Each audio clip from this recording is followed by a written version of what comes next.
মৃত পঞ্চম শ্রেণীর ছাত্রী সৃষ্টি কেশরীর পরিবারের সাথে দেখা করতে রবিবার মালদহে এসেছিলেন বিজেপির রাজ্য সভাপতি সুকান্ত মজুমদার। সঙ্গে ছিলেন বিজেপির আরও 2 বিধায়ক এবং জেলা ও রাজ্য নেতৃত্ব। উল্লেখ্য, গত 31শে জানুয়ারি মালদহের ইংরেজ বাজারের উত্তর বালুচর এলাকার বাসিন্দা ওই নাবালিকা ছাত্রীর গলাকাটা মৃতদেহ উদ্ধার হয়েছিল আমবাজার এলাকা থেকে। রবিবার ভারতীয় জনতা পার্টির রাজ্য সভাপতি সুকান্ত মজুমদার সকাল 10টা নাগাদ নৃশংসভাবে খুন হওয়া ছাত্রীর বাড়িতে যান এবং পরিবারের সঙ্গে কথা বলেন। তারপর সেখান থেকে জেলা বিজেপির দলীয় মালদা জেলা কার্যালয়ে এসে সাংবাদিক বৈঠক করেন।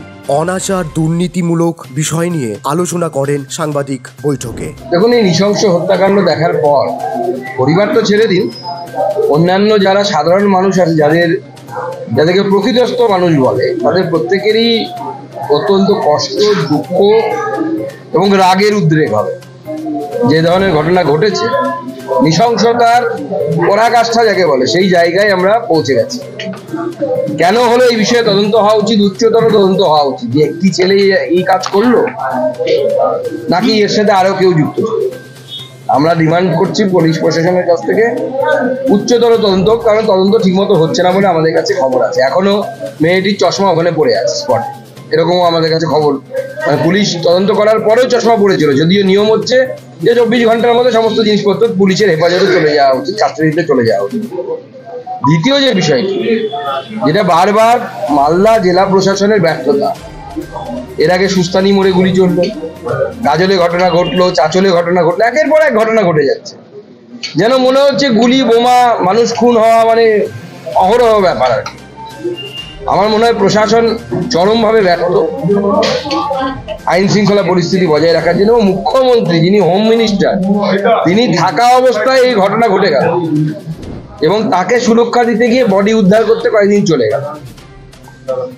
এই যে বিষয়, যদি মুখ্যমন্ত্রী বা হোম মিনিস্টারের উপস্থিতিতে যদি এই ঘটনা ঘটে, তার মানে পুলিশ প্রশাসনের ভয়ই নেই অপরাধীদের মনে, কেউ ভয়ই পায় না এই পুলিশ প্রশাসনকে।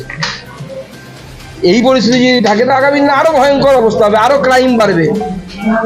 তৃতীয় যে বিষয়টি, পরিবারের সাথে কথা বলে আমি যেটা বুঝলাম, মনোজ কেশরী দার সাথে কথা বলে, যে ওই সোনু বলে যে মূল অ্যাকিউজ, সে সম্ভবত কোনো নেশা বা এরকম কিছু করতো, ড্রাগস বা কিছু।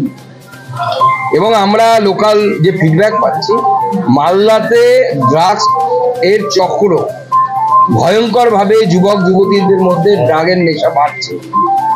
পুলিশ প্রশাসনের মদত ছাড়া, জেলা তৃণমূল কংগ্রেসের মদত ছাড়া এই ধরনের কাজ হতে পারে না। নিশ্চয়ই কেউ না কেউ মাসে মাসোহারা নিচ্ছে এই যারা ড্রাগস ব্যবসায়ী, তাদের কাছ থেকে মাসোহারা যাচ্ছে তৃণমূলের নেতাদের কাছে।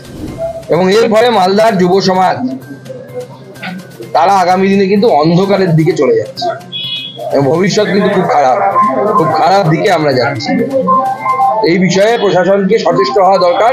প্রশাসন সর্বতভাবে কিন্তু ব্যর্থ হয়েছে সমস্ত দিক থেকে, আইন শৃঙ্খলা পরিস্থিতি মেনটেন করা, মুখ্যমন্ত্রীর উপস্থিতিতে এই ধরনের ঘটনা ঘটা, এবং মুখ্যমন্ত্রী চলে যাওয়ার পর চেয়ারম্যান সাহেব যাচ্ছেন যে কোথায় বডি আছে, মানে বডি তো আগে থেকেই তার মানে জানে পুলিশ কোথায় বডি আছে। স্ক্রিপ্টেড নাটক রচনা হলো। মিনিমাম তো সহানুভূতি থাকা দরকার। তো ক্রাইম বন্ধ করতে পারছি না, ঠিক আছে, কমসে কম যে বাচ্চা মেয়েটি, ফুটফুটে মেয়েটি চলে গেল, ও এত ভালো মেয়ে ছিল, স্মার্ট মেয়ে একটা। এখনকার দিনের মেয়েরা যেরকম হয়, করোনার সময় সে তার জমানো টাকা থেকে 4000 টাকা জেলা প্রশাসনকে রাজ্য মুখ্যমন্ত্রী ফান্ডে দিয়েছিল, তহবিলে দিয়েছিল। সেই ধরনের একটি মেয়ে, সে হারিয়ে গেল আমাদের মধ্যে থেকে। কিন্তু আগামী দিনে সেই পরিবারের তো ক্ষতি হলো, তার সাথে আমার মনে হয় সমাজেরও ক্ষতি। এবং আমাদেরকে ভাবা উচিত যে প্রশাসনের ব্যর্থতা কোন জায়গায় পৌঁছে যাচ্ছে। না, আমি পরিবারের সাথে কথা বললাম, পরিবারও আমার সাথে একমত হয়েছে। আমি বলেছি যে তার স্মৃতি রক্ষার্থে কোনো ট্রাস্ট বা এনজিও করে যদি আগামী দিনে পরিবার কাজ করে, আমরাও তাদেরকে সহযোগিতা করবো আমাদের তরফ থেকে যতটা সহযোগিতা করা প্রয়োজন। উচ্চতর তদন্ত মানে কি সিবিআই তদন্তের দাবি জানাবেন? দেখো, সেটা তো পরিবারকে বলতে হবে। পরিবার যদি সিবিআই তদন্তের দাবি জানায়, তাহলে পরিবারকে লিগাল সাপোর্ট আমরা দেবো। বলছি মালদার পরিস্থিতি যে ভয়ানক আপনি বলছেন, জিবি কি ধরনের মুভমেন্ট করলে, কিভাবে মানুষের পাশে দাঁড়াবে? না, এটা নিয়ে তো অলরেডি আমাদের মুভমেন্ট হয়েছে, থানাতে গেছিল আমাদের লোকেরা, এবং আগামী দিনে আমি আমাদের সাংগঠনিকভাবে দুটো জেলার মধ্যে পড়ে, আমি 2 জেলা সভাপতিকে বলবো যে এই ধরনের আইন শৃঙ্খলা পরিস্থিতির অবনতি নিয়ে এসপি অফিস ঘেরাও, এই ধরনের একটি বৃহৎ আন্দোলন করার জন্য।